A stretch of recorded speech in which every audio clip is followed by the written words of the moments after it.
மக்களே, big pass லைவ்ல ஒரு பக்கம் கெமியோட ஸ்ட்ராட்டஜி இதுதான். இப்ப கெமி பண்றதெல்லாம் இதனாலதான் பண்றாங்கன்ற மாதிரி வியானா கொஞ்சம் கெஸ் பண்ணிட்டு இருக்காங்க. பரவாயில்லையே. அப்போ இதை சொல்லும் போது எங்களுக்கும் இன்னொரு டவுட் வருது வியானா. அது என்னன்றதையும் நம்ம அப்படியே பார்த்துருவோம். நீங்க சொன்னதுலேயே நீங்க மாட்டிக்கிட்டீங்க அப்படின்றது எனக்கு தோணுது. இன்னொரு பக்கம் எஃப்ஜே மற்றும் சபரி உட்காந்துக்கிட்டு வீட்டுக்குள்ள கேம் அனலைசிஸ் பண்ணிட்டு இருக்காங்க. பார்வதி சைலண்டா இருக்கிறதுக்கான காரணம் ஒயில்டு கார்டோட இலக்கு அப்படின்ற மாதிரி நிறைய விஷயங்கள் பேசிட்டு இருக்காங்க. வணக்கம் மக்களே, நேஷனல் உச்சிலிருந்து உங்கள் மணிவண்ணன். சேனலுக்கு புதுசா இருந்தீங்கன்னா சப்ஸ்கிரைப் பண்ணிருங்க.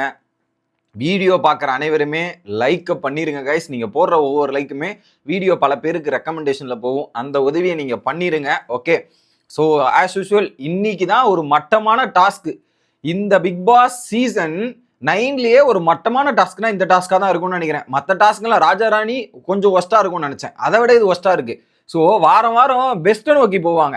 ஆனா இந்த சீசன் மட்டும் தான் ஓகே. ஃபர்ஸ்ட் அந்த டாஸ்க் ஹோட்டல் டாஸ்கா, அதுவே ஒஸ்ட்னு ஃபீல் பண்ணோம். அதை விட ஒஸ்ட் கொடுக்கணுன்ற மாதிரி ராஜாராணி வந்தது. அதை விட ஒஸ்ட் கொடுக்கணுன்ற மாதிரி இந்த டாஸ்க் வந்திருக்குது. ஸோ அடுத்த வாரம் இதை விட மோசமான ஒரு டாஸ்க் வரும் அப்படின்றத நம்ம மைண்டை இப்பயே ப்ரிப்பேர் பண்ணி வச்சுக்கிறது நமக்கு நல்லதுன்னு நான் நினைக்கிறேன். இது ஒரு பக்கம். என்ன பண்றாங்க, ஒரு பக்கம் கெமி அன்வான்டா ஃபைட் கிரியேட் பண்றாங்கல்ல, அதை வியானா, சாண்ட்ரா மற்றும் திவ்யா உட்காந்து டிஸ்கஸ் பண்ணிருக்காங்க. அப்போ சொல்றாங்க, கெமி எப்பத்துலேருந்து எனக்கு பண்றான்றதை நான் கண்டுபிடிச்சிட்டேன். ஸோ வீட்டுக்குள்ள இவங்க வந்தாங்கல்ல, அந்த ஹோட்டல் டாஸ்க்ல 3 கெஸ்ட் எக்ஸ் கண்டஸ்டன்ஸ் வந்தாங்கல்ல, அந்த எக்ஸ் கண்டஸ்டன்ஸ் பிரியங்கா நிறைய விஷயங்கள் கெமி கிட்ட பேசிட்டு இருந்தாங்க. அதுல இருந்து தான் கெமி அன்வான்டா நிறைய ப்ராப்ளம் கிரியேட் பண்றா, இதெல்லாம் பண்றா. அதுதான் அவளுடைய இன்புட் ஏதோ வந்திருக்கு, அதுக்கேற்ற மாதிரி இங்க ரியாக்ட் பண்ணிருக்கான்ற மாதிரி எனக்கு தோணுதுன்ற மாதிரி சொல்றாங்க. எல்லாமே அன்வான்டா பண்றா, கரெக்டா எடுத்து பாருங்க தெரியும் அப்படின்றத வியானா போட்டு உடைக்கிறாங்க கெமியோட ஸ்ட்ராட்டஜி. அதே வியானா தான் ஒயில்டு கார்டு வந்ததுக்கு அப்புறம் வியானோட முழு இலக்குமே வினோதா தான் இருந்தாங்க அப்படின்றதோ வியானா அட்டாக் பண்ணாங்க. அதுலயும் சொல்லிடுறாங்க, எனக்கு ஒரு நல்ல கேம் தான், நல்ல ட்ராக்ல தான் போறேன்ற மாதிரி சொல்லிட்டு இருந்தாங்க. ஓகே அப்படின்ற மாதிரி இப்போ வியானாக்கு அந்த இடத்துல இன்புட் நல்ல ட்ராக்னு தெரிஞ்சிச்சு. இன்னொரு பக்கம் வினோத் கொஞ்சம் நல்ல லீட்ல வராரு அப்படின்றதையும் அவங்களுக்கு தெரியும். அதனாலதான் என்ன பண்ணாங்க, வியானாவோட இலக்கு இவரு அப்படின்றத தெரிஞ்சிருக்கும். ஃபார் எக்ஸாம்பிள், இந்த வாரம் திங்கட்கிழமை காம்படிட்டர் யாருன்ற மாதிரி சொன்ன இடத்துல வினோத்தை சொல்லியிருப்பாங்க வியானா அவர்கள். அப்பயே தெரியுது இல்லையா, வெளியே இருந்து இன்ஃபர்மேஷன் வந்துருச்சு, வியானா நம்ம ஃபர்ஸ்ட் இடத்துக்குன்னா அவர் அடிச்சு போலாம் அப்படின்றதுக்காக இந்த வேலைகள் பார்த்துருக்காங்க. இப்போ அந்த ட்ராக்கு கொஞ்சம் அடி வாங்கி வீக்கெண்ட்ல மொக்க வாங்கினதுக்கு அப்புறம் இந்த பக்கம் அதர் ட்ராக் போயிருவோமா, வேற ட்ராக் போவோமான்ற மாதிரி எஃப்ஜே பக்கம் ரூட்டு போயிட்டு இருக்கு அப்படின்றது தான். அடுத்து பெட்ரூம்ல சபரி மற்றும் எஃப்ஜே உட்காந்து பேசிட்டு இருக்காங்க. அதுல ஒரு விக்ரம் ஒரு நாமினேஷன் பண்ணியிருந்தார்ல, சாண்ட்ரா மற்றும் பிரச்சனை. அந்த ரீசன்ஸ் உண்மைதான். சாண்ட்ராவும் இவரும் ஒன்னா சேர்ந்து தான் விளையாடிட்டு இருக்காங்க. எனக்கு பார்க்கும் போதெல்லாம் அவங்களுடைய கேம் பிளே கரெக்டா மாத்தி மாத்தி இவங்களுக்கு அவரும் அவருக்கு இவங்களும் தான் ஹெல்ப் பண்ணி விளையாடுற மாதிரி தான் எனக்கு தோணுது. இண்டிவிஜுவல் கண்டஸ்டன்ஸாவே இவங்க பிளே பண்ணல, 2 பேருமே ஒன்னா சேர்ந்து தான் விளையாடிட்டு இருக்காங்கன்றது கண்டுபிடிக்கிறாங்க. இன்னொரு பக்கம் இந்த வாரம் ஏதோ பிரச்சனை இதெல்லாம் பண்றாலுமே அவரால் இவங்களுக்கு பாதிப்பு ஏற்படும், இவங்களால அவங்களுக்கு பாதிப்பு ஏற்படும்ன்றது தான் ஒரு மிகப்பெரிய பவர் அவங்க கிட்ட இருக்கு. இந்த வீட்டுல நம்ம யாரையுமே நம்ப முடியாது, ஆனா அவங்க 2 பேருக்கும் இருக்கிற நம்பிக்கை ஒரு பெரிய பவர் தான் அப்படின்றது எனக்கு இப்போ புரியுது. ரீசெண்ட் டேஸா இவங்க பாக்குறது பேசுறதெல்லாம் பார்க்கும்போது டெஃபினெட்லி அவங்களுக்கு ஒரு அட்வான்டேஜ் இருக்குன்ற மாதிரி எஃப்ஜேவும் ஃபீல் பண்றாரு, சபரியுமே ஃபீல் பண்றாரு. சரி, இன்னைக்கு நம்ம இந்த டாஸ்க் ஜெயிச்சே ஆகணும், என்ன பண்ணலாம்? இப்போ நம்ம தான் அவனுக்கு கூட டஃப் ஃபைட் கொடுக்க முடியும், அந்த டீமால கொடுக்க முடியாது. இன்னைக்கு போய் நம்ம டாஸ்க் ஜெயிச்சிட்டோம்னா நம்மளும் அவங்களும் ஈக்குவல் பாயிண்ட்டுக்கு வந்துடும்.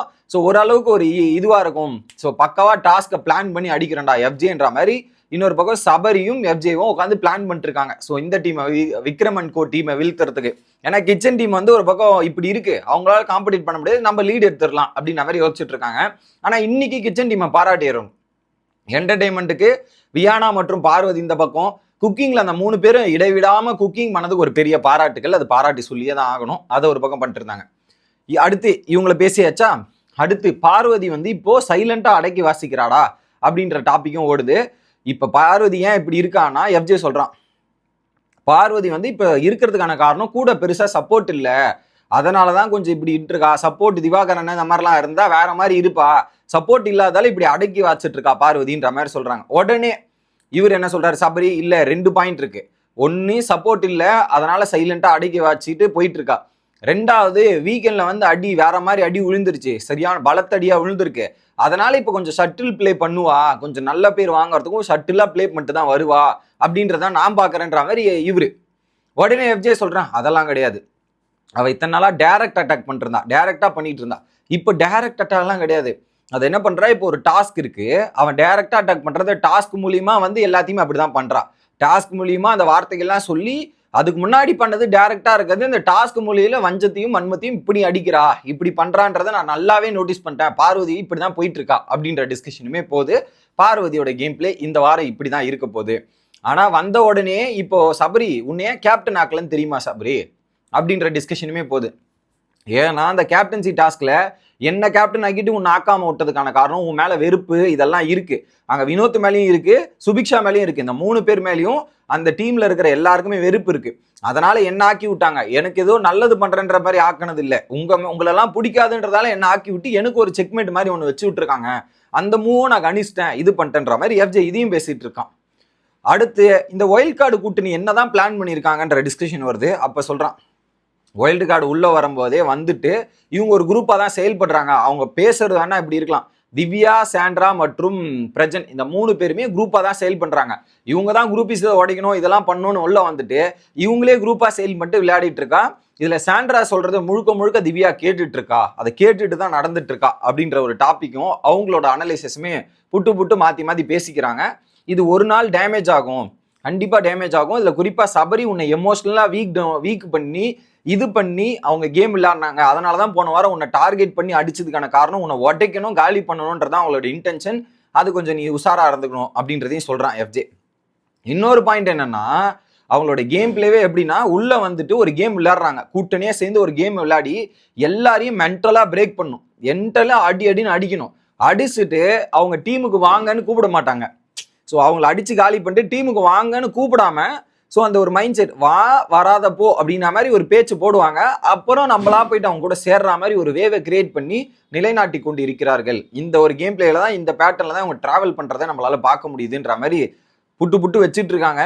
எக்ஸாக்ட்லி இதுதான் அவங்களுடைய பிளான். ஏன் பார்வதி கூடயே இருந்துட்டு பார்வதி எல்லாத்தையும் பண்றாங்க, ஆனா அதுக்கப்புறம் இவங்க எல்லாம் காலி ஆனதுக்கு அப்புறம் பார்வதி அடிக்கலாம், இந்த பிளான் தான். ஸோ ஆக்சுவலா இவங்க பக்காவா பார்த்துட்டு தேவைக்கேற்ற மாதிரி ஆளை மாத்திக்கிறாங்க அப்படின்றதான் ஒன்லைன்ல சொல்லணும். வைல்ட் கார்டில் குறிப்பா பிரஜன் அண்ட் சாண்ட்ரா அவர்கள் அப்படின்றது தான். இது எங்கேயோ போய் தரமா முடிக்க போது.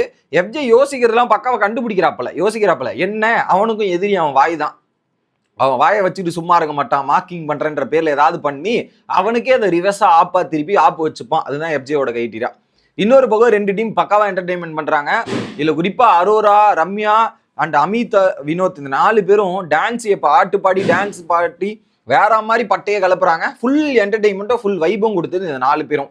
இன்னொரு பக்கம் இந்த டீம் இருக்குல்ல, விக்ரமன் டீம், அவங்க டான்ஸ் பர்ஃபார்மன்ஸ் இதெல்லாம் போட்டுட்டு ஜென்ரலா ஸ்கிட்டு இந்த மாதிரி சில விஷயங்களும் பண்ணிட்டு இருக்காங்க. ஓவரால் என்டர்டைன்மெண்ட்னா இன்னைக்கு பெஸ்டா பண்ணாங்கன்னு சொல்லணும்னா கிச்சன் டீம் ஒர்க்கும் பண்ணாங்க, அந்த 2 பேர் என்டர்டைன்மெண்ட்டும் பண்ணாங்க.